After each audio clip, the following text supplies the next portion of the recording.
नमस्कार साथियों, live study Allahabad YouTube channel पे मैं उत्पल मणि त्रिपाठी आप सभी लोगों का स्वागत करता हूं। दोस्तों, रात के 9:15 बज चुके हैं। 9:15 बजे का सेशन टीजीटी, पीजीटी और एलटी ग्रेड की परीक्षा के लिए नागरिक शास्त्र का प्रैक्टिस सेशन होता है। इसमें नागरिक शास्त्र के प्रश्नों का एक महत्वपूर्ण संग्रह आप लोगों के लिए लेके मैं उपस्थित होता हूँ।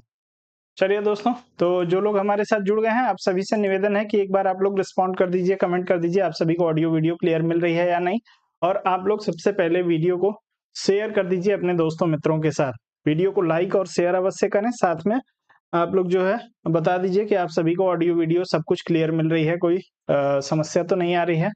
एक बार तेजी से रिस्पॉन्ड करेंगे, उसके बाद हम लोग आगे की बात करेंगे। दीपा जी, सुरेंद्र जी, कैलाश जी, रोहित जी, आप सभी को ऑडियो वीडियो क्लियर मिल रही है?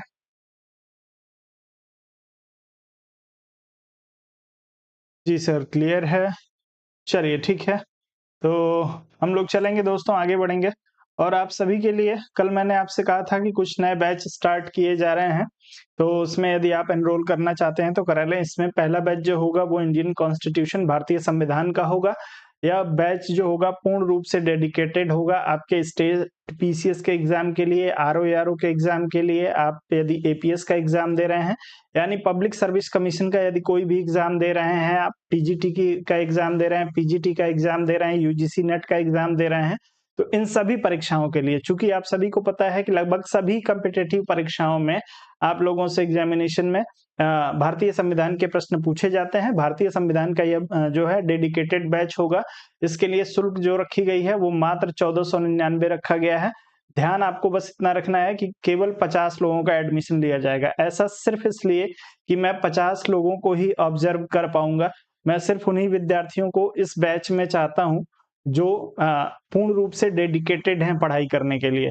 एडमिशन सिर्फ ले लेने से काम नहीं होता है। मैं बहुत सारे बैचेज में पढ़ा के देख चुका हूँ। बहुत सारे लोग एडमिशन ले लेते हैं, लेकिन धीरे धीरे उनकी रुचि खत्म होने लगती है या इंटरेस्ट जो है वो नहीं लेते हैं। तो जो 50 लोग पूर्ण रूप से डेडिकेटेड होंगे अपनी परीक्षा के लिए, अपनी सफलता के लिए, सिर्फ वही लोग इस बैच में एनरोल करेंगे। पहले आओ पहले पाओ के आधार पे इसमें एडमिशन मिलेगा। 50 जैसे ही कंप्लीट हो जाएगा, एडमिशन को जो है रोक दिया जाएगा। तो आप लोग जो लोग पहले इसमें एनरोल करा लेंगे भारतीय संविधान के लिए, उनके लिए यह बैच होगा। इसमें पूरा आपका सिलेबस कवर करने में 5 से 6 महीने का समय लगेगा। ये जो पूरी की पूरी क्लास होगी एनसीईआरटी, एम लक्ष्मीकांत, सुभाष कश्यप, इन पुस्तकों पे आधारित होगी। ये सारी पुस्तकों के जितने सारे कंटेंट, इंपॉर्टेंट कंटेंट हैं, उन सारी चीजों को लेके आपके लिए एक डिस्क्रिप्टिव क्लास होगी 2 घंटे की। 1.5 से 2 घंटे की ये क्लास होगी और इसमें सारे के सारे कॉन्सेप्ट के साथ आपके सारे के सारे फैक्ट तैयार करवाए जाएंगे। आप लोगों के लिए नोट्स जो है वो प्रिपेयर करवाया जाएगा। एक बार आप यदि इस क्लास को कंप्लीट करते हैं तो आपको भारतीय संविधान कहीं और से पढ़ने की आवश्यकता नहीं पड़ेगी, किताबों को छोड़ के। यदि आप एक्सपेरिमेंट कुछ करना चाहते हैं तो आप अवश्य पढ़ सकते हैं, लेकिन यदि आपको एनसीईआरटी, एम लक्ष्मीकांत और सुभाष कश्यप की किताब के कंटेंट एक जगह पे मिल जाए तो आपको सिर्फ समझने के दृष्टिकोण से किताबों को हो सकता है कि आपको पढ़ना पड़े। कंटेंट के लिए आपको कहीं भी इधर उधर जाने की आवश्यकता नहीं पड़ेगी। साथ ही यदि हम लोग बात करते हैं दोस्तों, तो आप लोगों के लिए अगला जो बैच होगा वो होगा आपके फंडामेंटल ज्योग्राफी का। इसको मैं थोड़ा सा एडजस्ट कर देता हूँ। इसमें भी जो है दोस्तों मात्र 50 ही लोगों को एडमिशन दिया जाएगा और जो भी आपकी महत्वपूर्ण पुस्तकें हैं, एनसीईआरटी हो गई, आपके माजिद हुसैन साहब की किताब हो गई, खुल्लर साहब की किताब हो गई और आपके जो है दोस्तों महेश बर्नवाल साहब की किताब हो गई, इन सारी पुस्तकों से कंटेंट को कलेक्ट करके आपके लिए कॉन्सेप्ट और फैक्ट को क्लियर कराया जाएगा। ये भी क्लास जो है 1.5 से 2 घंटे की होगी। तो जो लोग इसमें एनरोल करना चाहते हैं, और क्लास की टाइमिंग मैं आप लोगों को बता दूं, भारतीय संविधान की क्लास की जो टाइमिंग होगी वो सुबह 9 साढ़े 9 बजे से रहेगी। टाइम आप लोगों के हिसाब से अभी, क्योंकि होली के बाद से ये सारे बैचेज जो होंगे स्टार्ट होंगे, तो सुबह 9 बजे से आपके इंडियन पॉलिटी की क्लास होगी।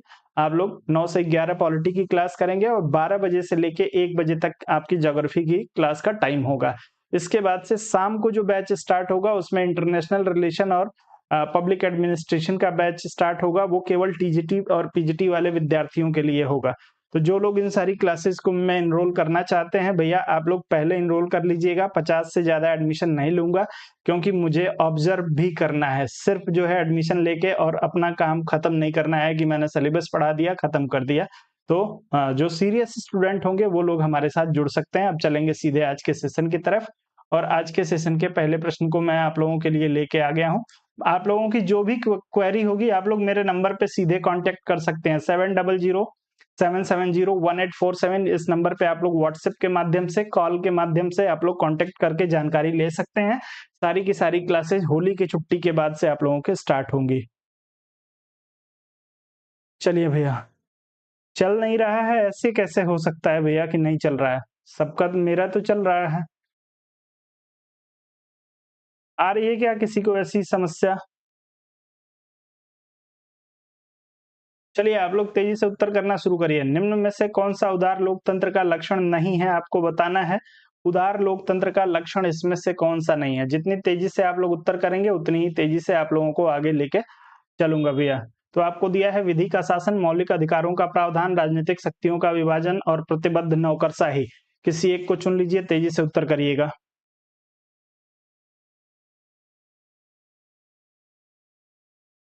चलें।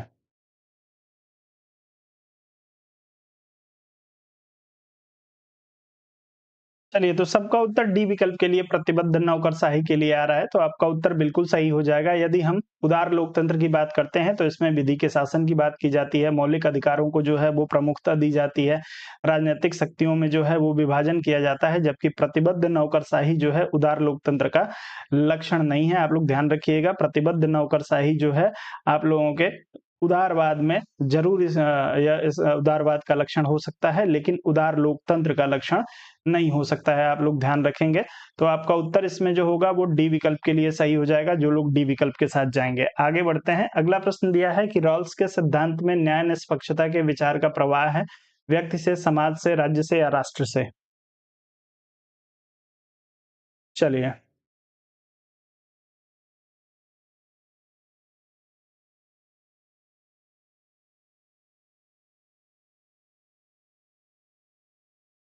न्याय निष्पक्षता के विचार का प्रवाह या संबंध किससे है आप लोगों को बताना है।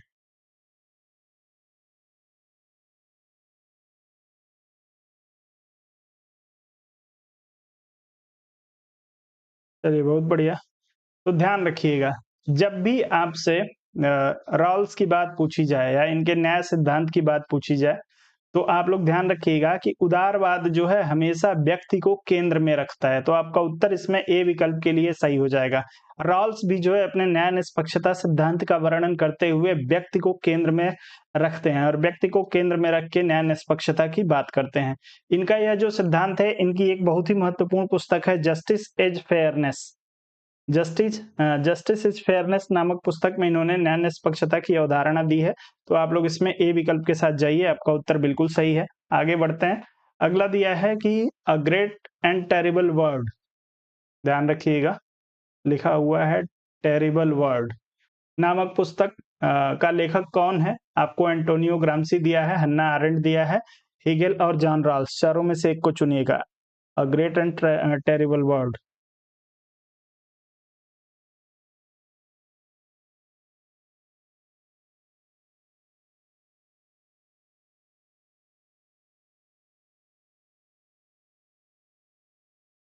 चलिए भैया, बी विकल्प के लिए आप लोगों का उत्तर आ रहा है इस प्रश्न के लिए।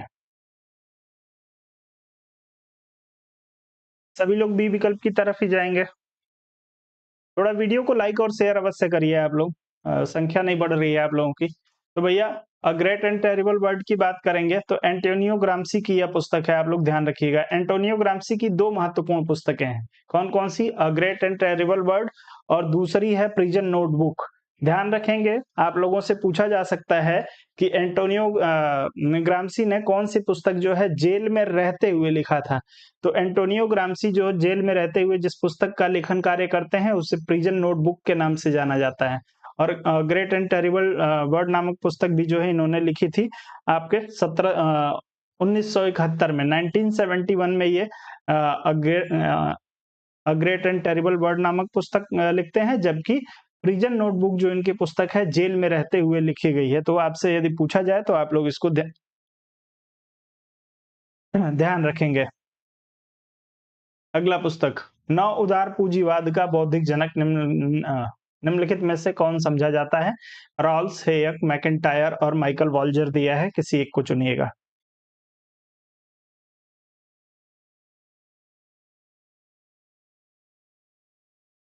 चलिएगा।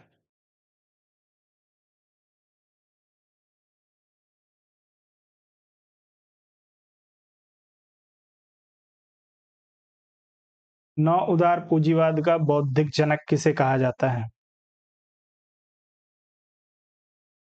कितने सारे लोगों ने नौ उदार बौद्धिक पूंजीवाद को पढ़ा है? कमेंट करके बताएंगे। कितने लोगों ने नौ उदार पूंजीवाद को पढ़ा है? आप लोग तेजी से उत्तर करिए। इसका कोर कितने लोगों को पता है? आपका उत्तर इसमें बी विकल्प के लिए, हेयक के लिए बिल्कुल सही हो जाएगा। चलिए हनीफ जी, गुड इवनिंग। श्रेष्ठ जी का प्रश्न है कि बुक याद नहीं होती है, बुक को कैसे याद करें? देखिए, बुक एक दिन बैठ के रटने वाली चीज नहीं है। बुक की लिस्ट बनाइए और रोज नियमित रूप से आप जो है 10-20 किताबों को पढ़िए बस। आप एक पेज बना लीजिए। मान लीजिए कि 4 पेज में आपने सारी बुक लिख दी। उस 4 पेज को जो है आप 6-7 हिस्से में बाँट लीजिए। और आज 10 किताबों को आज पढ़िए, 10 किताबों को कल पढ़िए। ये लगातार महीने 2 महीने आप करेंगे तो सारी किताबें याद हो जाएँगी, भूलेंगे नहीं। नए समाज रूपी शिशु को गर्भ में धारण करने वाली हर पुरानी व्यवस्था के लिए शक्ति एक दाई है। यह कथन किसका है? बहुत ही इंपॉर्टेंट स्टेटमेंट है, आपसे पूछा जाता है बार-बार। आप लोग इसमें तेजी से उत्तर करेंगे। जोड, कार्ल मार्क्स, लास्की और हंट के में से किसी एक को चुनना है।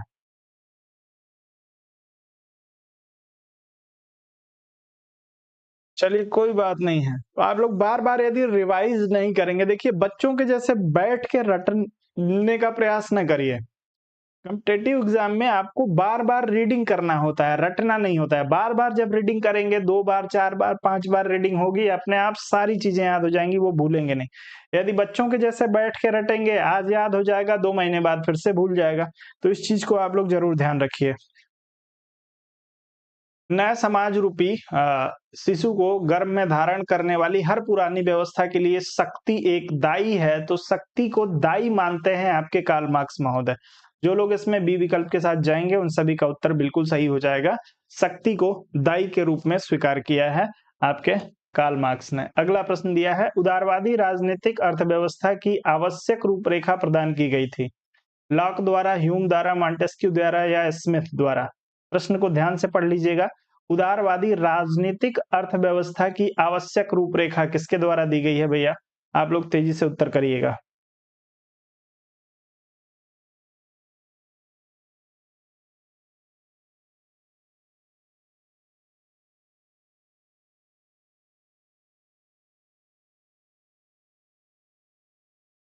चलें।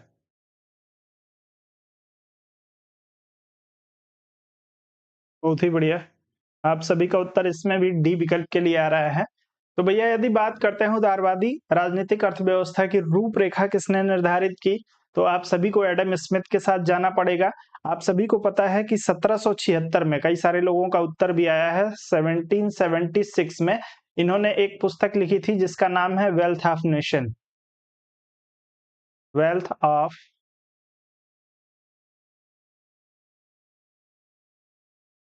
नेशन।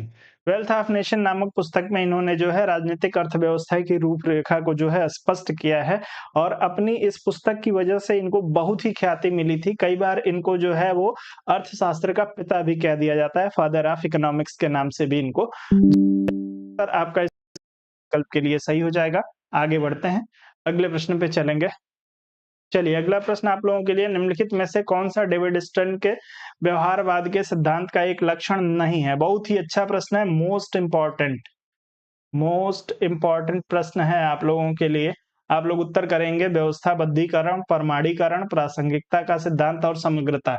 इसमें से आपसे पूछा है कौन सा इनके व्यवहारवाद का लक्षण नहीं है। बहुत ही अच्छा प्रश्न है और बहुत ही इंपॉर्टेंट प्रश्न है आप लोगों के लिए, खास करके जो लोग टीजीटी पीजीटी का एग्जाम दे रहे हैं या यूजीसी नेट और पीजीटी का जो लोग एग्जाम दे रहे हैं उनके लिए बहुत ही महत्वपूर्ण प्रश्न है। आप लोग उत्तर करेंगे, थोड़ा सा मैं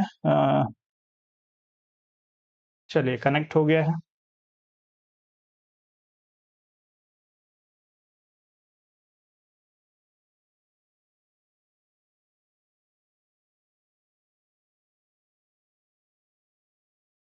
चलें आप लोगों का उत्तर करिए। कितने सारे जो हैं, आप सभी को पता है कि डेविड स्टन महोदय जो है कुछ बौद्धिक लक्षणों की बात करते हैं। व्यवहारवाद के सिद्धांत में इनके द्वारा जो है वो कुछ बौद्धिक आधारों की बात की गई है, वही बौद्धिक आधार आपसे पूछा गया है।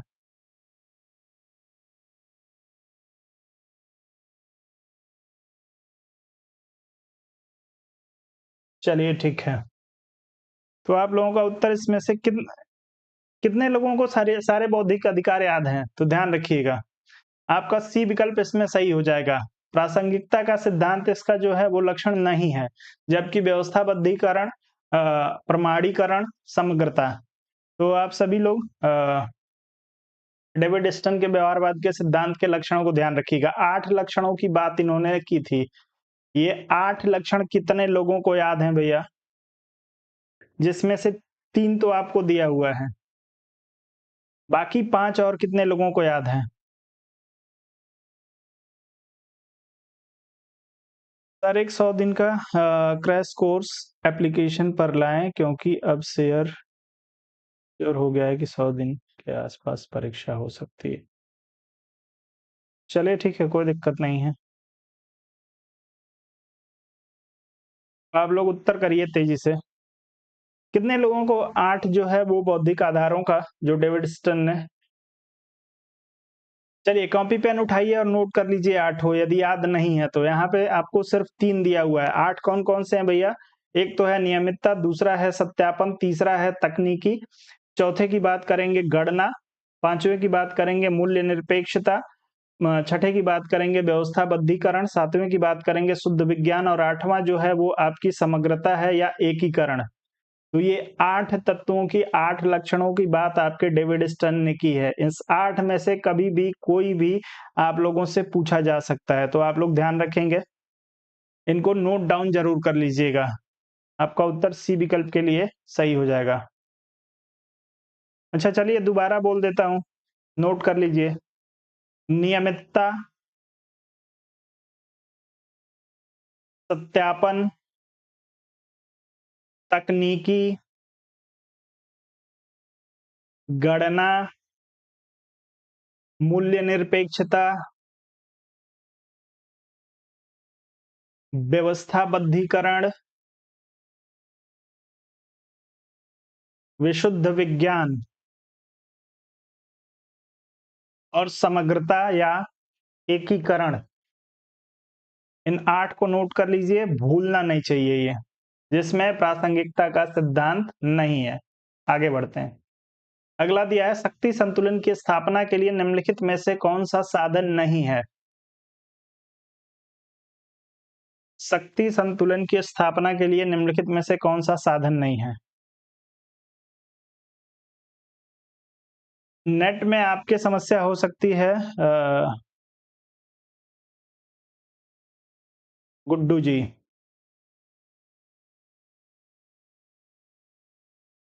यहाँ से कोई समस्या नहीं है।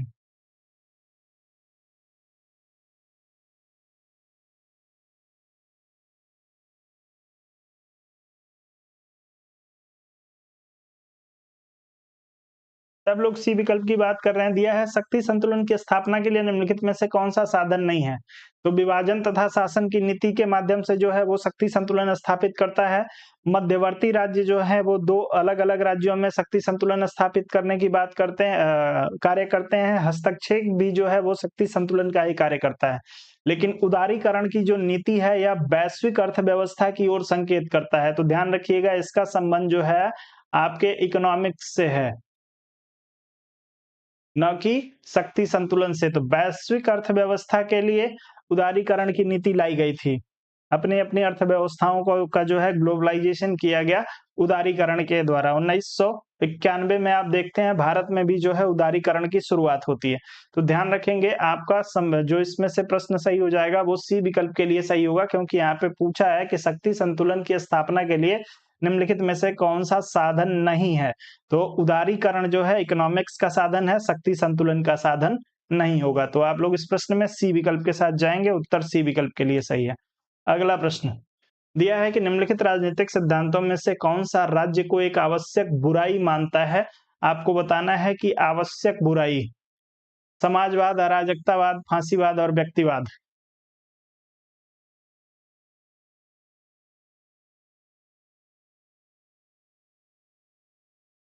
जी, आवश्यक बुराई शब्द का अर्थ क्या है? यदि बुराई है तो आवश्यक क्यों कहा गया? राज्य के लिए बुराई आवश्यक है, इसका अर्थ क्या है? तेजी से उत्तर करिएगा।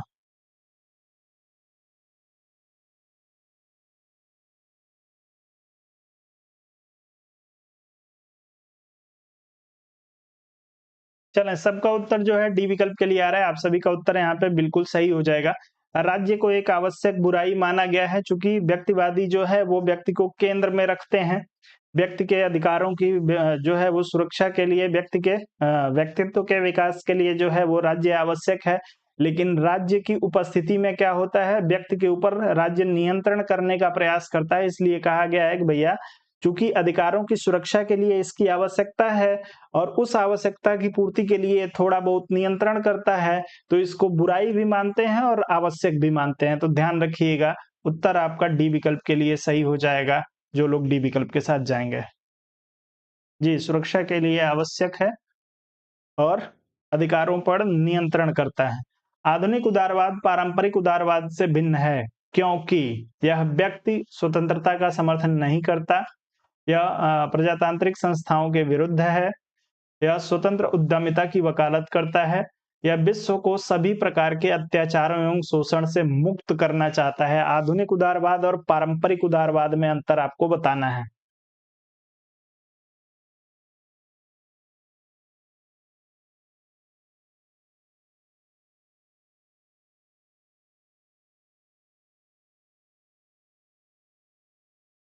चलिए, लंबा आंसर देख के आप लोग उत्तर कर रहे हैं या कॉन्सेप्ट क्लियर है? चलें, तो ध्यान रखिएगा।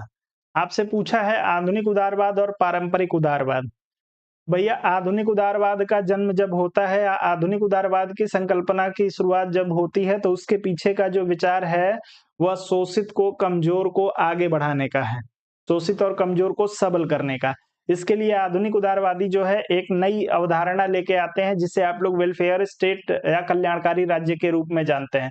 तो ध्यान रखिएगा कि आपका आधुनिक और परंपरागत उदारवाद में भिन्नता की यदि बात की जाए, तो दोनों में जो है आपको अंतर, जो सबसे प्रमुख अंतर देखने को मिलेगा, वह कमजोर वर्ग के अधिकारों को सुरक्षित करने के लिए राज्य को हस्तक्षेप करने की जिम्मेदारी दे दी जाएगी।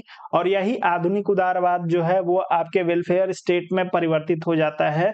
तो कई बार आपसे पूछ लिया जाता है कि उदारवाद के किस चरण का संबंध जो है वो आपके वेलफेयर स्टेट या कल्याणकारी राज्य से है। तो ध्यान रखिएगा, आधुनिक उदारवाद, क्योंकि आधुनिक उदारवाद जो है वो कमजोर की सहायता करने की बात करता है, अत्याचारों से जो है वो निपटने की बात करता है। तो उत्तर आपको जो दिया है वो विश्व को सभी प्रकार के अत्याचारों एवं शोषण से मुक्त करना, आपका उत्तर जो होगा इस प्रश्न में डी विकल्प के लिए सही हो जाएगा। आप लोग इसमें डी विकल्प के साथ जाइएगा। चलें, अगला प्रश्न दिया है, राज्य का वर्ग सिद्धांत किसने प्रतिपादित किया? राज्य का वर्ग सिद्धांत मार्क्स, एंजल, लेनिन और इनमें से सभी।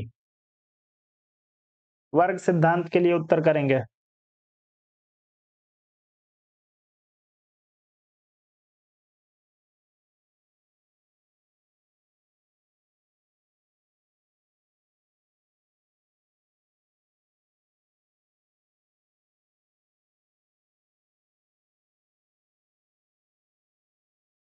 ए और डी विकल्प के लिए आप लोगों का उत्तर आ रहा है।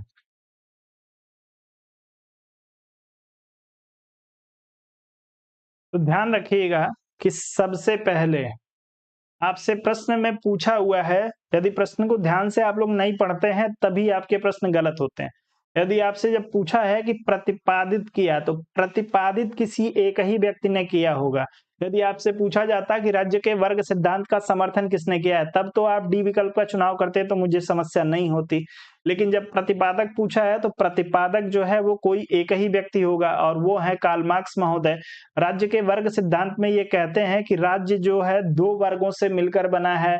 एक जो है वो शोषित वर्ग है और एक शोषक वर्ग है, यानी एक मजदूर और पूंजीपति से मिलके जो है बना हुआ है। और पूंजीपति क्या कर रहा है, अब राज्य के माध्यम से मजदूर वर्ग का या गरीब लोगों का जो है शोषण कर रहा है। तो वर्ग सिद्धांत जो दिया था वो कार्ल मार्क्स ने दिया था और इसी कार्ल मार्क्स के विचार का समर्थन जो है इनकी सहयोगी एंजल और लेनिन दोनों लोगों ने किया था। तो आपसे जब प्रतिपादक पूछा गया है या प्रतिपादन पूछा गया है तो आप कार्ल मार्क्स के साथ जाएंगे। समर्थन पूछा जाए तब आप डी विकल्प के साथ जाएंगे। ऐसी गलती जो है वो नहीं होनी चाहिए, ये क्षम्य नहीं है। प्रश्न के शब्दों को यदि आप ध्यान से, इसीलिए मैं कहता हूं कि हमेशा जो आपके कीवर्ड्स हैं उनको आप हाईलाइट करिए प्रश्न में, प्रश्न को पढ़ते समय। यदि प्रश्न को पढ़ते समय अच्छे से उसको हाईलाइट नहीं करेंगे, अच्छे से समझ के नहीं पढ़ेंगे तो प्रश्न आपके एग्जाम में भी गलत होंगे। अगला दिया है उदारवाद का जनक किसे कहा जाता है। ग्रीन, हेगल, मार्क्स और लॉक में से किसी एक को चुनिए। उदारवाद का जनक आपसे पूछा गया है।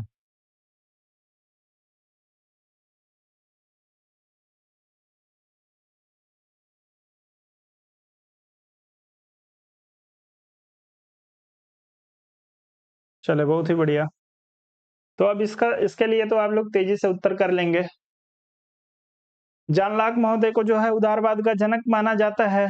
यह व्यक्ति को जो है एक विचारशील प्राणी मानते हैं, आप सभी को पता है। प्राकृतिक अधिकारों का जो है इनके द्वारा समर्थन किया गया था और मानव को सद्गुणी इन्होंने स्वीकार किया है। मानव को बौद्धिक और सद्गुणी स्वीकार किया है और उसके प्राकृतिक अधिकारों की सुरक्षा के लिए उदारवादी राज्य का समर्थन करते हैं। ध्यान रखिएगा, डी विकल्प जो होगा आपका यहाँ पे बिल्कुल सही हो जाएगा। आगे बढ़ते हैं। अगला प्रश्न दिया है कि फ्रांसीसी दल जो सबसे पुराना दल था अब विघटित हो गया है, कौन सा आपका विघटित हो गया है। फ्रांसीसी दलों में, माफ करिएगा, जो सबसे पुराना दल जो अब विघटित हो गया है, आपको दिया हुआ है गालिस्ट पार्टी, साम्य पार्टी, रेडिकल पार्टी और समाजवादी पार्टी। तेजी से उत्तर करेंगे।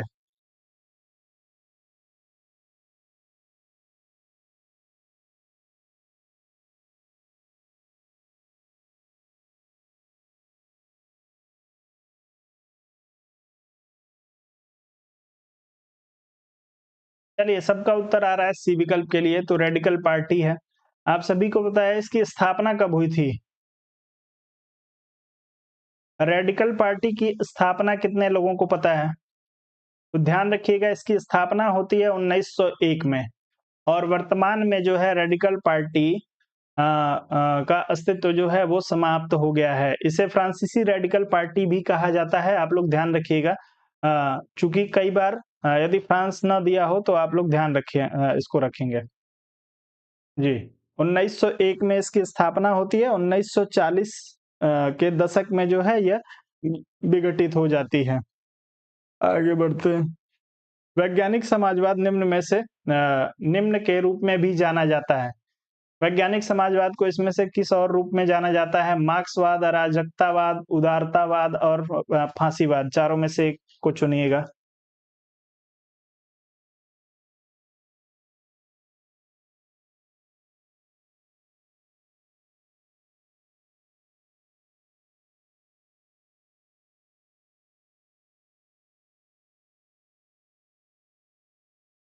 चलिए, बहुत ही बढ़िया। तो आप सभी को पता है कि वैज्ञानिक समाजवाद की स्थापना जो है या वैज्ञानिक समाजवाद के जो प्रणेता हैं वो आपके कार्ल मार्क्स हैं। कार्ल मार्क्स ने जो है वो शोषित वर्ग को शोषण से बचाने के लिए, क्योंकि आप सभी को पता है कि ये क्रांति की बात करते हैं। क्रांति के माध्यम से जो है ये पूंजीपतियों को अपदस्थ करना चाहते हैं, पूंजीपतियों के शोषण से मुक्त कराना चाहते हैं। इसके बीच में कार्ल मार्क्स को यदि आप पढ़ेंगे तो कार्ल मार्क्स के जो विचार हैं उनको आपको 3 चरणों में पढ़ना पड़ेगा। पहला उनके प्रारंभिक विचारों को पढ़ना पड़ेगा, दूसरा जो है उनके समाजवाद और अंतिम विचार जो होते हैं वो साम्यवाद में परिवर्तित हो जाते हैं। तो ध्यान रखिएगा कि इन्होंने वैज्ञानिक समाजवाद की अवधारणा इस अवधारणा को जो है वो मार्क्सवाद के नाम से भी जाना जाता है। आपका उत्तर ए विकल्प के लिए बिल्कुल सही हो जाएगा। इन तीनों चरणों को जिसने अच्छे से कार्ल मार्क्स के जीवन के 3 सबसे इम्पोर्टेंट फेज हैं और इन तीनों इम्पोर्टेंट फेज को यदि आपने नहीं समझा है, तो मार्क्सवाद को आपने अच्छे से नहीं समझा है। अगला प्रश्न, लॉक ने निम्न अधिकारों में से किसे अपने प्राकृतिक अधिकारों की अवस्था में सम्मिलित नहीं किया है? आपको बताना है कि प्राकृतिक अधिकारों की अवस्था में किसको लॉक ने शामिल नहीं किया। जी। जीवन का अधिकार, स्वतंत्रता का अधिकार, संपत्ति का अधिकार और समानता का अधिकार।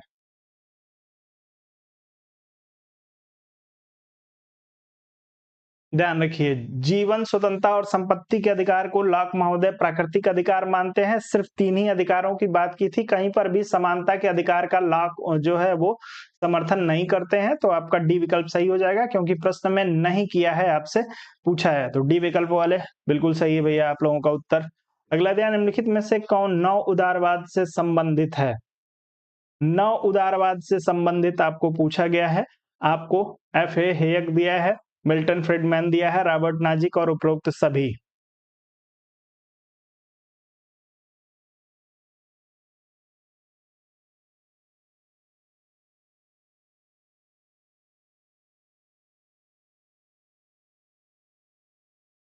एक दिन मैंने आप लोगों को वाद का नोट्स बनाने का तरीका बताया था। कितने लोगों ने जितने सारे वाद आपके सिलेबस में दिए हुए हैं, चाहे टीजीटी में या पीजीटी में, सारे वाद के नोट्स बना लिए हैं या कितने लोगों ने बनाना शुरू कर दिया है? बहुत सारे लोग होंगे जिनको नहीं बताया, जो पहले से नहीं जुड़े होंगे। तो आज आप लोगों को फिर से बता देता हूँ एक बार कि आप लोग मेरा दोष नहीं देंगे। आपको सबसे शॉर्टकट बता रहा हूँ, सबसे आसान तरीका, जिससे सारे के सारे प्रश्न जो हैं सिर्फ एक वाद का 1 पेज का नोट्स बनेगा और उसमें जो है 1 पेज के नोट्स में आपका पूरा का पूरा जो वाद है वो कंप्लीट हो जाएगा। सिर्फ एक A4 साइज पेज आप लेंगे और उसको कर लेंगे, आप लोगों को कोई दिक्कत नहीं आनी चाहिए। चलें, तो इसमें पूछा गया है नव उदारवाद। नव उदारवाद की बात करेंगे तो आपके हेयक महोदय, फ्रीडमैन महोदय, नाजिक महोदय, ये सभी जो है विचारक आपको नव उदारवाद में देखने को मिलेंगे। क्या अब ये सिर्फ यही 3 नव उदारवादी विचारक हैं या इसके अलावा भी कौन है? तो ध्यान रखिए, मैं आपको आज फिर से एक तरीका बता दे रहा हूँ, 1 मिनट का समय लूँगा आप लोगों का। यदि ये तरीका आप फॉलो करेंगे, तो यदि आपके सिलेबस में 15 वाद हैं, तो 15 के 15 वाद आपके मात्र 10 मिनट में, 15 मिनट में आप उसको रिवाइज कर लेंगे या मैक्सिमम 1 घंटे में रिवाइज कर लेंगे। नोट्स बनाने में भी आपको बहुत ज़्यादा समय, एक वाद में यदि पूरा आप सब कुछ ढूँढ के, पढ़ के बनाते हैं, तो एक वाद को बनाने में 25 से 30 मिनट का समय आपको लगेगा। तो आप लोग इस चीज को सीख लीजिए और ये काम जरूर करिए यदि आप टीजीटी, पीजीटी या यूजीसी नेट में सफलता चाहते हैं। सबसे पहले भैया A4 साइज पेज लिखिए और उस पे ले लीजिए, आप अपना वाद ले लीजिए। इस वाद में अब आपको करना क्या-क्या है? तो भैया इस वाद का प्रतिपादक कौन है? सबसे पहले आपको प्रतिपादक लिख देना है। आपको जो है टाइमलाइन लिख देनी है, ध्यान रखिएगा।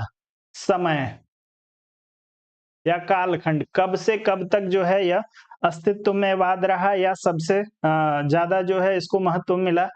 इसके साथ में इसके समर्थक लिखेंगे आप लोग। बस इतनी ही चीजें लिखनी है। जितने सारे इस वाद के, चाहे मान लीजिए समाजवाद है या व्यक्तिवाद है या उदारवाद है, इसके समर्थक कौन कौन है इनको लिखिएगा। इनके विरोधी कौन कौन है, यानी इस वाद का विरोध कितने लोगों ने किया है। इसके बाद से जब ये काम आप लोग कंप्लीट कर लेंगे, उसके बाद इस वाद से संबंधित पुस्तकें कौन-कौन सी हैं, आपको उन पुस्तकों को लिख लेना है। इसके बाद यदि बहुत आपको किसी भी वाद में मैक्सिमम पुस्तकें आप बहुत मेहनत करके ढूँढ लेंगे तो 10 ढूँढ लेंगे, उससे ज़्यादा नहीं ढूँढ पाएँगे। किसी में 1-2 ही से आपको काम चलाना पड़ेगा। आप लोग इनको लिख लेंगे, उसके बाद प्रत्येक वाद से आपको स्टेटमेंट भी यदि आप इसी में लिख लेते हैं तब भी आपको समस्या नहीं होगी, यानी कथन। कथन, ये 4-5 जो महत्वपूर्ण काम हैं, 1, 2, 3, 4 और 5, यदि इतना काम आपने कर लिया, और ध्यान रखिएगा एक चीज़ और मैं छोड़ रहा था, इसमें जब आप लोग ये प्रतिपादक के बाद से इसमें राज्य का स्वरूप, हेडिंग आप लोगों को सब बता दे रहा हूँ। राज्य का स्वरूप कैसा इन लोगों ने बताया,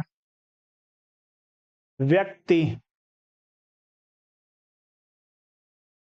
व्यक्ति को क्या बताया इन लोगों ने, बौद्धिक बताया, नैतिक बताया या दुष्ट बताया, अलग-अलग वाद में आपको व्यक्ति का भी स्वरूप ही इसको करिए, ठीक?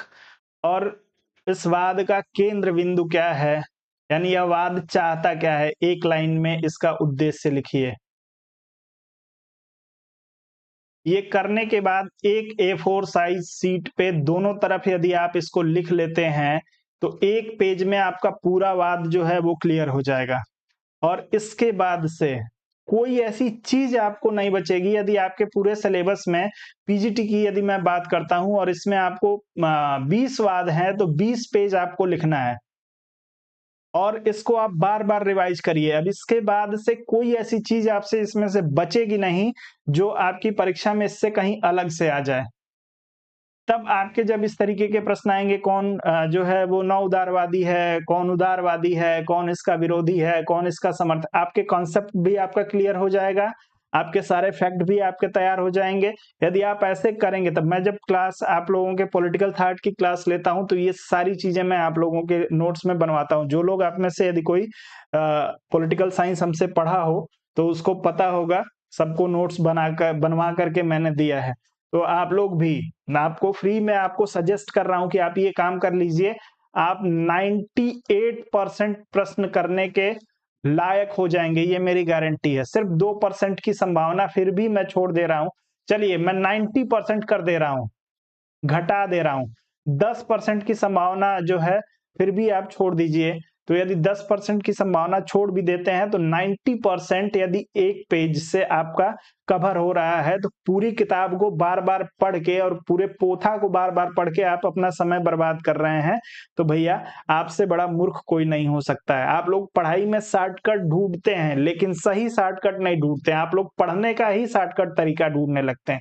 भैया पढ़िए पूरा थियोरेटिकल, बहुत अच्छे से पढ़िए, लेकिन नोट्स बनाइए, ऐसा प्रिसाइज नोट्स बनाइए कि आप अपनी परीक्षा के पहले आपके पास मान लीजिए 30 पेज का नोट्स है और 1 महीना पहले से इस 30 पेज को रोज दोहराना चालू कर दीजिए।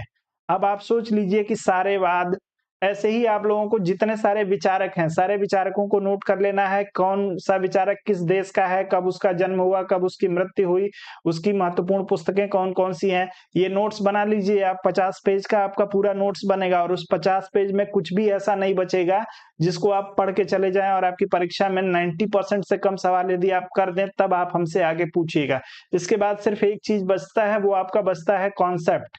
और उस कॉन्सेप्ट को क्लियर करने के लिए आपको मैं हमेशा कहता हूं कि आप किताबों को पढ़ा करिए, या तो किसी की क्लास ज्वाइन करिए, किसी अच्छे टीचर को ज्वाइन करिए जहां से आपको चीजें समझ में आती हो, और नहीं तो किताबों को पढ़िए। आपको किसी के सहारे की जरूरत नहीं है। अप्रोच जो होना चाहिए वो मैं आप लोगों को बता दे रहा हूं, तो इस चीज को आप लोग जरूर ध्यान रखेंगे। आगे बढ़ते हैं भैया। अगला प्रश्न दिया है कि निम्नलिखित में से कौन सी फांसीवाद की एक विशेषता नहीं है। चलें।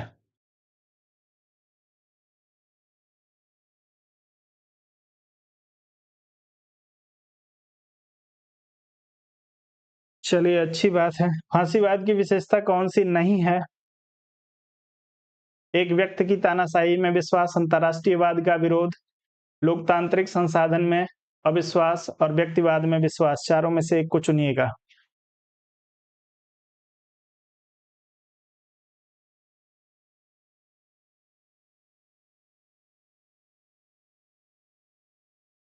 फांसीवाद का जन्म किस देश में हुआ है?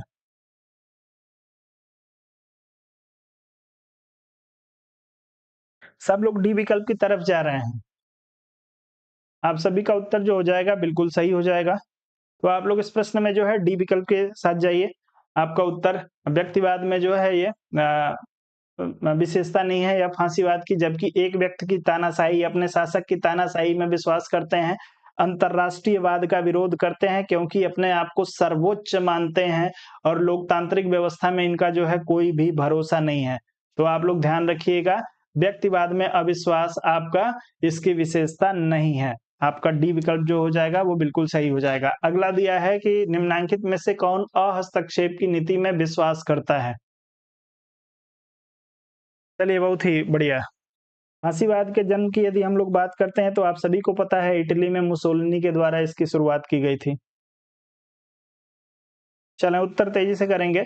अहस्तक्षेप की नीति में विश्वास करता है व्यक्तिवाद, सर्वाधिकारवाद, आदर्शवाद और समाजवाद।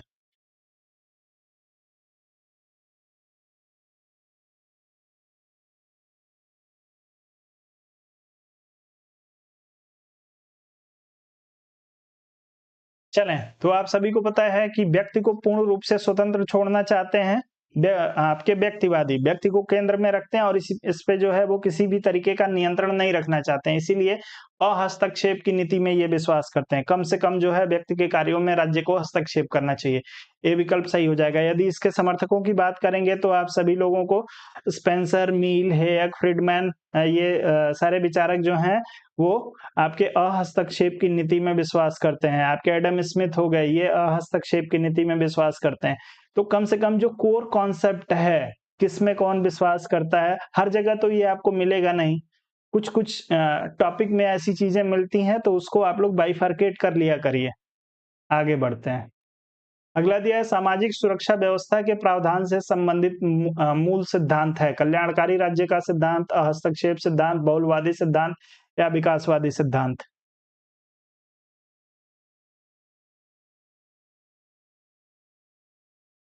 चलें,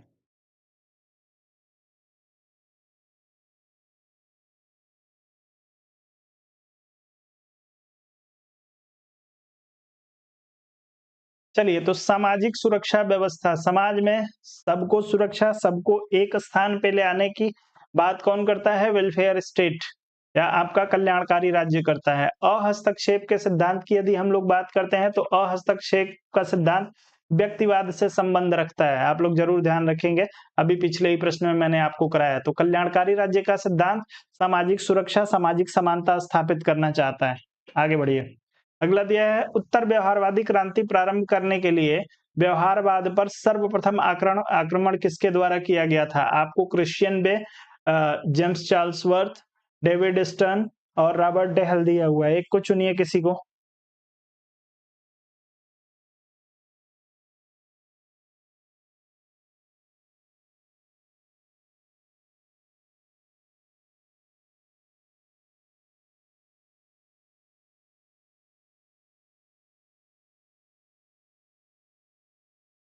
चलिए, बहुत ही बढ़िया। तो 1960 के दशक में 1960 के दशक में आप सभी को पता है अमेरिकी शिकागो विश्वविद्यालय में अमेरिकी राजनीतिक विचारकों की मीटिंग जो है चला करती थी और वहीं पे जो है डेविड स्टर्न अपने भाषण में इस आपके उत्तर व्यवहारवादी क्रांति की जो है वो शुरुआत करते हैं। तो आप लोग ध्यान रखेंगे, उत्तर आपका इस प्रश्न में सी विकल्प के लिए सही हो जाएगा, जो लोग सी विकल्प के साथ जाएंगे। जी, बिल्कुल। अब आ जाइए भैया, इसमें से आपको बताना है, सुमेलित करना है। अच्छा नहीं, सुमेलित दिया हुआ है। सही युग्म को चुनना है। फांसीवाद इटली मुसोलिनी बताया जा रहा है, फांसीवाद जर्मनी हिटलर बताया जा रहा है, नाजीवाद इटली मुसोलिनी बताया जा रहा है, नाजीवाद जर्मनी हिटलर बताया जा रहा है। कौन सा इसमें से कौन-कौन सा सही है, आपको उसके आधार पे उत्तर करना है। चलें,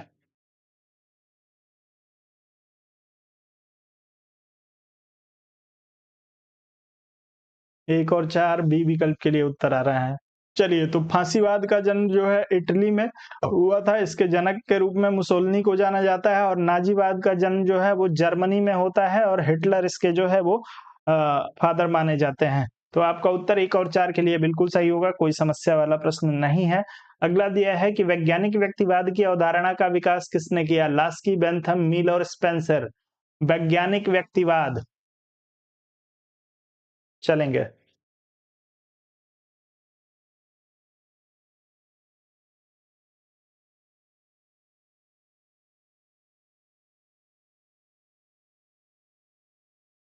चलिए, तो आप सभी को पता है कि वैज्ञानिक व्यक्तिवाद के लिए जो है हर्बर्ट स्पेंसर को जाना जाता है। हर्बर्ट स्पेंसर महोदय जो है व्यक्ति की स्वतंत्रता और जो है व्यक्तिगत आत्मनिर्भरता पे बल देते हुए जी, वैज्ञानिक व्यक्तिवाद की अवधारणा को स्पष्ट करते हैं। उत्तर डी विकल्प के लिए सही हो जाएगा।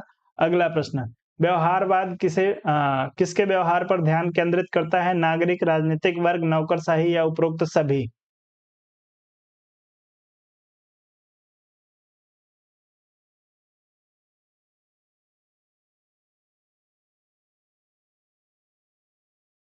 व्यवहारवाद किसके व्यवहार पर ध्यान केंद्रित करता है?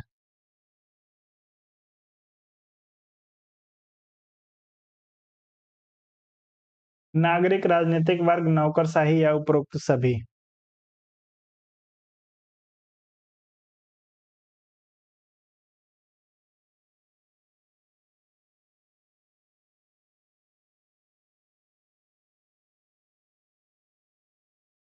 चलिए, तो व्यवहारवाद की शुरुआत आप सभी को पता है जेबी वाटसन से होती है। ठीक है? राजनीतिक व्यवहारवाद की बात नहीं कर रहा हूँ। व्यवहारवाद का मूल जो सिद्धांत है वो जेबी वाटसन व्यक्ति के व्यवहार का अध्ययन करके शुरू करते हैं। जब यह राजनीति में यह सिद्धांत आता है तो इसमें जो है वो नागरिक राज्य के जितने भी अंग हैं सब पे जो है सबके व्यवहार पे अध्ययन, चाहे वो नागरिक का व्यवहार हो या किसी राजनीतिक वर्ग का व्यवहार हो या नौकरशाही हो या आपके राजनेता हो, सबके व्यवहार पे अध्ययन पे जो है आपका व्यवहारवाद ध्यान केंद्रित करता है। तो डी विकल्प आपका सही हो जाएगा, डी विकल्प के साथ जाइएगा। अगला दिया है समाजवाद शब्द का सर्वप्रथम निम्नलिखित में से किसके द्वारा किया गया? प्रयोग आपसे पूछा है भैया समाजवाद शब्द का। चलिए, Lenin, Robert Owen, Karl Marx और हीगल में से एक को चुनिएगा।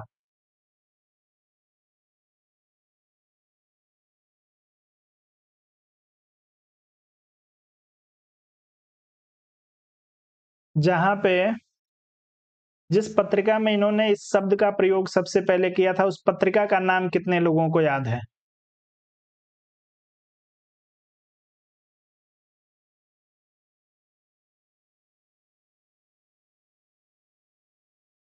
कोई उत्तर करेगा? चलिए, रॉबर्ट ओवन के लिए आप लोग उत्तर कर रहे हैं। आप में से किसी का 1935 के लिए उत्तर आया है। गलत पढ़ लिया है आपने। 1935 में रॉबर्ट ओवन जिंदा थे। चलिए, सत्यम जी का उत्तर आ गया है ओ नाइट कोऑपरेटिव। 1827 में, ध्यान रखिएगा। 1827 में ओ नाइट कोऑपरेटिव नामक एक जो है इनकी पत्रिका प्रकाशित होती थी और उसमें जो है इन्होंने अपने लेख में समाजवाद का शब्द का जो है वो प्रयोग किया था। उसके बाद से ध्यान रखिएगा, मैं पत्रिका की बात बता रहा हूँ कि यह पत्रिका जो है 27 में, 1827 में इनका जो लेख प्रकाशित हुआ वह हुआ था आपके 1835 में। इसी पत्रिका में जो इन्होंने 1827 में शुरू की थी उसी पत्रिका में 1835 में ओ नाइट कोऑपरेटिव नामक एक लेख जो है वो प्रकाशित होता है और उसमें ये समाजवाद और समुदाय इन दो महत्वपूर्ण शब्दों का जो है वो प्रयोग करते हैं, समाजवाद और समुदायवाद। तो आपका उत्तर ध्यान रखिएगा रॉबर्ट ओवन के लिए सही हो जाएगा। जी नहीं, आगे बढ़िए। समाजवाद निम्न का प्रतिपादन करता है, कोई आर्थिक नियोजन न हो, बहुराष्ट्रीय संस्थाओं द्वारा आर्थिक नियोजन हो, व्यक्तियों द्वारा आर्थिक नियोजन हो, राज्य के द्वारा नियोजन हो।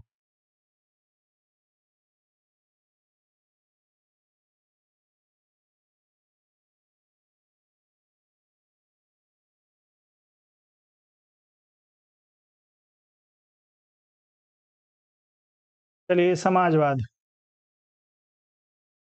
चलें, तो जो समाजवादी हैं वो राज्य का स्वरूप कैसा मानते हैं भैया? समाजवादी राज्य को देखेंगे या भलाई के उपकरण के रूप में, लेकिन राज्य जो है वो स्वयं कुछ कर तो सकता नहीं है। तो आप सभी को पता है चूंकि राज्य एक अमूर्त संस्था है, तो राज्य के जितने भी कार्य किए जाते हैं वो किसके द्वारा किए जाते हैं? सरकार के द्वारा किए जाते हैं। तो ध्यान रखिएगा कि ये जब भलाई का उपकरण मानते हैं तो इनका मानना है कि यदि व्यक्ति को अधिकार दे दिया जाएगा, यदि व्यक्ति को उत्पादन और उत्पादन के संसाधनों के वितरण का अधिकार व्यक्ति को दिया जाएगा, तो व्यक्ति जो है पक्षपात पूर्ण वितरण करेगा। जिसके साथ उसका संबंध है, उसको ज़्यादा सुविधाएँ प्रदान करेगा, जिसके साथ उसका संबंध अच्छा नहीं है, उसको कम सुविधाएँ, कम लाभ प्रदान करेगा। और समाजवाद में जो है वो सबको समानता के अधिकार का जो है ये समर्थन करते हैं। तो ये कहते हैं भैया कि व्यक्ति को न देके नियोजन जो है उत्पादन और उत्पादन के साधनों पर वह राज्य को दे दिया जाए। राज्य एक अमूर्त संस्था है और यह विधि के अनुसार जो है सबको समान रूप से उत्पादन और उत्पादन के साधनों का वितरण करेगा। तो आप लोग इस पे ध्यान रखेंगे डी विकल्प पे। अगला प्रश्न, द्वंदात्मक भौतिकवाद का सिद्धांत निम्न में से किसका है? द्वंदात्मक भौतिकवाद।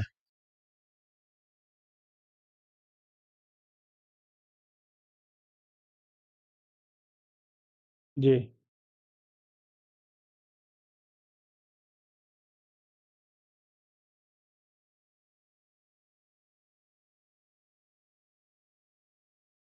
चलिए, तो द्वंदात्मक भौतिकवाद का सिद्धांत जो है आपको देखने को मिलेगा वैज्ञानिक समाजवाद में। इस द्वंदात्मक सिद्धांत जो है वो किसका था? यह था आपके हेगेल का। भौतिकवाद की अवधारणा जो है किसकी थी?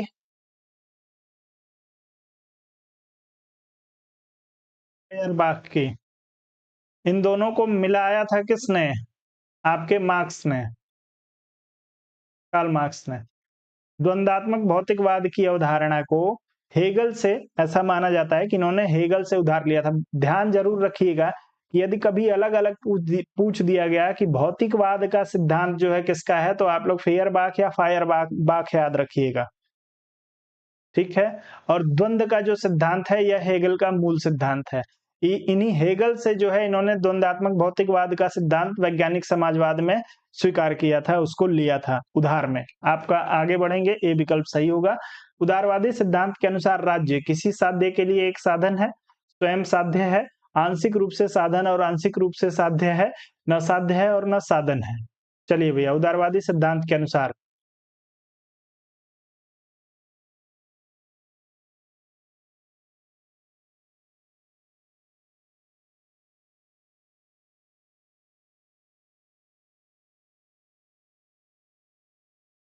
चलें, तो आप सभी को पता है कि उदारवादी जो है केंद्र में किसको रख देते हैं? व्यक्ति को रख देते हैं, ठीक है? और ये व्यक्ति को जो है साध्य मान लेते हैं। तो ध्यान रखेंगे, किसी साध्य के लिए एक साधन जो है उदारवादी राज्य को मानते हैं, ठीक है? व्यक्तिवाद में राज्य जो है वो साधन है किसका? व्यक्ति के विकास का या व्यक्तित्व के व्यक्ति के व्यक्तित्व के विकास का साधन बनता है राज्य उदारवाद में। तो आपका उत्तर ए विकल्प के लिए सही होगा। अगला प्रश्न, निम्नांकित में से कौन सा दृष्टिकोण उदारवाद के सिद्धांत से संबंधित है? प्रतिस्पर्धी समूह, पराधीन वर्ग, वर्ग संघर्ष या वर्ग विहीन समाज? चलिए तेजी से उत्तर करिएगा।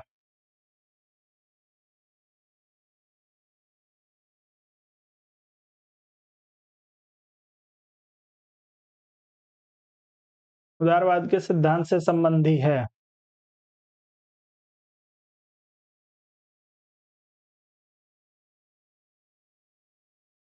चलें भैया,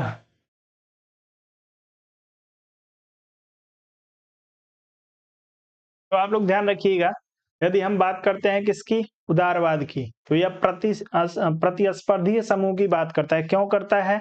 आप सभी को पता है कि आपके उदारवाद का जो जन्म होता है या आपके सामंतवाद के पतन के बाद होता है या सामंतवाद की प्रतिक्रिया स्वरूप होता है। और उदारवाद जो है वो प्रतिस्पर्धी समूह के माध्यम से राजनीति को बाजार अर्थव्यवस्था के साथ जोड़ना चाहता है। तो आपका उत्तर इस प्रश्न में ए विकल्प के लिए सही हो जाएगा। अगला प्रश्न, व्यक्तिवाद का नैतिक औचित्य किसने प्रस्तुत किया? ग्रोसियस, हर्बर्ट स्पेंसर, एडम स्मिथ और लास्की। आपसे नैतिक औचित्य पूछा गया है, बहुत ही अच्छा प्रश्न है।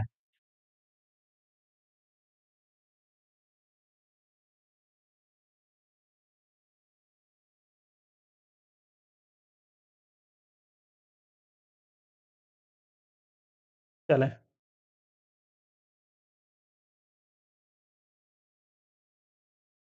तो व्यक्तिवाद के नैतिक औचित्य को स्पष्ट किया लास्की महोदय ने। लास्की महोदय ही पहले ऐसे विचारक हैं जो व्यक्तिवाद के मूल आधारों को स्पष्ट करने का प्रयास करते हैं। आप लोग ध्यान रखिएगा, उत्तर आपका डी विकल्प के लिए सही हो जाएगा। पढ़ा तो सबने होगा, एक राज्य जो अपने नागरिकों को अधिकतम सामाजिक सुविधाएं प्रदान करे कहलाता है। समाजवादी राज्य, पुलिस राज्य, कल्याणकारी राज्य या सर्वोदय राज्य।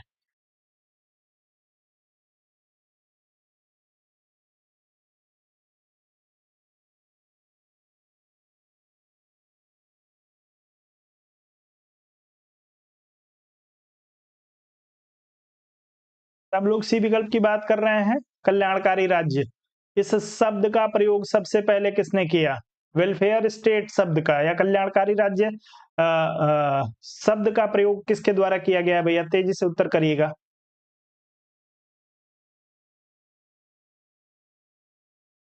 कमेंट करके बताएंगे। तारिक जी का उत्तर आ रहा है बारिश के लिए। और कोई बताना चाहेगा?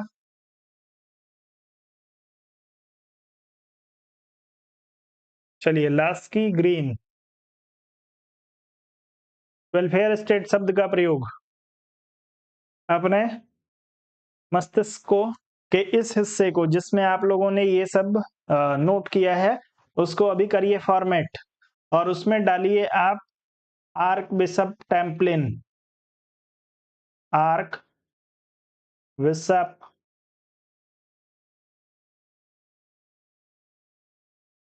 टेम्पलिन,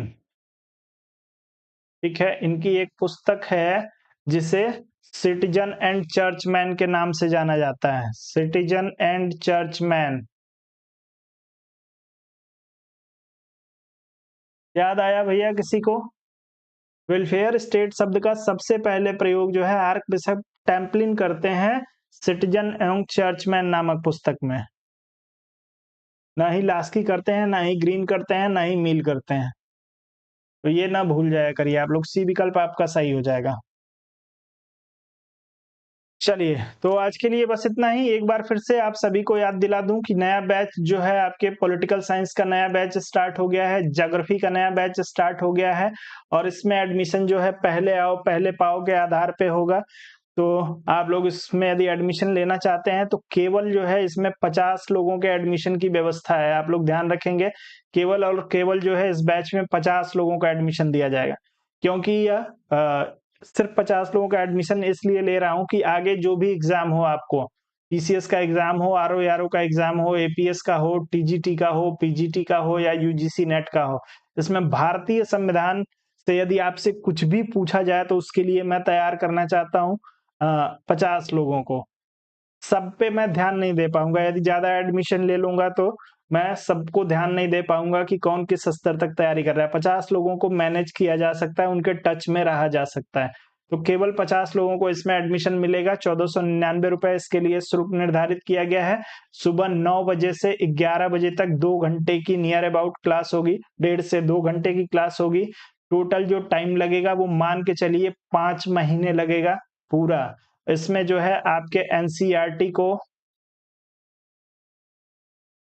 आपकी एनसीईआरटी को, आपके एम लक्ष्मीकांत को, आपके सुभाष कश्यप को और आपके महेश बर्नवाल को, इन 4 पुस्तकों के सारे तथ्यों के साथ पूरा कॉन्सेप्ट क्लियर करने की मेरी जिम्मेदारी है आप लोगों की। कुछ भी इसमें से छूटेगा नहीं। तो आप लोग यदि एडमिशन लेना चाहते हैं तो यथाशीघ्र आप लोगों को लिंक जो है कल प्रोवाइड कराया जाएगा। अभी आज एप्लीकेशन पे क्लास फाउंड नहीं हो पाई है, तो उसको जैसे ही फाउंड हो जाएगा मैं आप लोगों को लिंक प्रोवाइड करा दूंगा। जो लोग पहले 50 लोग रजिस्ट्रेशन, आपको 50 लोग जो लोग पहले कर लेंगे उन्हीं को एडमिशन दिया जाएगा। आप लोग इस चीज को ध्यान रखिएगा। और एडमिशन आपका जो रजिस्ट्रेशन है वो फ्री ऑफ कास्ट है, उसके लिए पैसा नहीं लगेगा। जब आपको पहले 3 डेमो क्लास मिलेगी, इस 3 डेमो क्लास के बाद से जो लोग कंटिन्यू एडमिशन करना चाहेंगे उन्हीं को जो है बस रखा जाएगा और मैक्सिमम 50 लोगों को। तो आप लोग इसको ध्यान रखेंगे। इसके बाद से जो है दोस्तों आप लोगों के लिए ज्योग्राफी की भी क्लास स्टार्ट कर दी गई है। तो जो लोग आप ज्योग्राफी पढ़ना चाहते हैं, फंडामेंटल ज्योग्राफी, इसमें आप लोगों को जो है इंडियन ज्योग्राफी और वेस्टर्न ज्योग्राफी, यानी आप लोग विश्व का भूगोल और भारत का भूगोल दोनों आप लोगों को कंप्लीट कराऊंगा। इसमें भी 5 से 6 महीने का समय लगेगा और इसका जो मुख्य फोकस होगा वो होगा आपका मैपिंग। मैक्सिमम चीजें आपको मैप के माध्यम से, एक पूरा का पूरा सेक्शन कम से कम 15 दिन की क्लास होगी, वो आपके मैप की होगी। मैप के माध्यम से आपको पूरी दुनिया का भ्रमण कराऊंगा, साथ में आपके सारे कॉन्सेप्ट क्लियर कराऊंगा, ये मेरी जिम्मेदारी है। इसमें भी आपकी जो बेसिक आपका जो जिन किताबों को लेके मैं चलूंगा उसमें आपकी एनसीईआरटी है, आपके जो है दोस्तों माजिद हुसैन हैं, आपके खुल्लर साहब हैं और एक आध किताबें हैं, अभी दिमाग से उतर रहा है, जो महत्वपूर्ण चीजें हैं आप लोगों के लिए। किसी भी एग्जाम की यदि आप तैयारी कर रहे हैं तो आपको वहां पे महेश बर्नवाल की भी ज्योग्राफी की सबसे फेमस पुस्तक है, आप सभी को पता है। तो इन सबको कवर कराते हुए सारे के सारे फैक्ट, सारे के सारे कॉन्सेप्ट, नोट्स सहित आपको प्रिपेयर कराऊंगा। तो आप लोग यदि इसको भी ज्वाइन करना चाहते हैं तो जिसका भी सब्जेक्ट हो आप लोग ज्वाइन कर लीजिए। रजिस्ट्रेशन के लिए आपको लिंक अब कल ही प्रोवाइड कराऊंगा। बाकी जो लोग चाहते हैं इस क्लास का डेमो अटेंड करना, वो लोग मुझे मेरे नंबर पे टेक्स्ट भी कर सकते हैं, व्हाट्सएप भी कर सकते हैं। आपको यदि अन्य कोई जानकारी चाहिए तो आप मुझे कॉल भी कर सकते हैं। नंबर आप सभी के पास मेरा होगा ही, नहीं होगा तो आपको नीचे स्क्रीन पे पीली वाली पट्टी पे चलता हुआ दिख जाएगा, मैं लिख भी देता हूँ 7007701847। तो ये 2 बैच स्टार्ट हो रहे हैं। इसके बाद से आप लोगों के पब्लिक एडमिनिस्ट्रेशन और आईआर का भी एक बैच स्टार्ट होगा, वो शाम के 5 बजे से चलेगा अभी उसके लिए। और ये सारे के सारे बैच आपके होली की छुट्टी के बाद से शुरू हो रहे हैं। तो आप लोग जो लोग एनरोलमेंट करना चाहते हैं वो लोग इस नंबर पे व्हाट्सएप कर दीजिए, आपको जो है लिंक प्रोवाइड करा दिया जाएगा। क्योंकि आप सभी को पता है कि मैं अपना कोई भी बैच एप्लीकेशन पे भी पब्लिक नहीं करता हूँ, इसके पीछे कुछ मेरी बाध्यताएं हैं। तो मैं बैच को पब्लिक नहीं करता हूँ। आप एप्लीकेशन पे ऐसे जाएंगे तो आपको मेरा कुछ भी दिखाई नहीं देगा, मेरे नाम से आपको एप्लीकेशन पे लाइव स्टडी इलाहाबाद के बैच पब्लिक ही नहीं करता हूं मैं, मेरी कुछ अपनी व्यक्तिगत समस्याएं हैं उसकी वजह से। तो जो लोग मुझे टेक्स्ट करेंगे या जो लोग रजिस्ट्रेशन करेंगे बस उन्हीं लोगों को बैच में मैं ऐड करूंगा और उन्हीं लोगों को एप्लीकेशन पे ये दिखाई भी देगा फिलहाल के लिए। चलिए भैया, तो अभी क्या करते हैं, क्लास को अभी खत्म करते हैं, कल मिलते हैं, तब तक के लिए गुड नाइट, शुभ रात्रि, जय हिंद।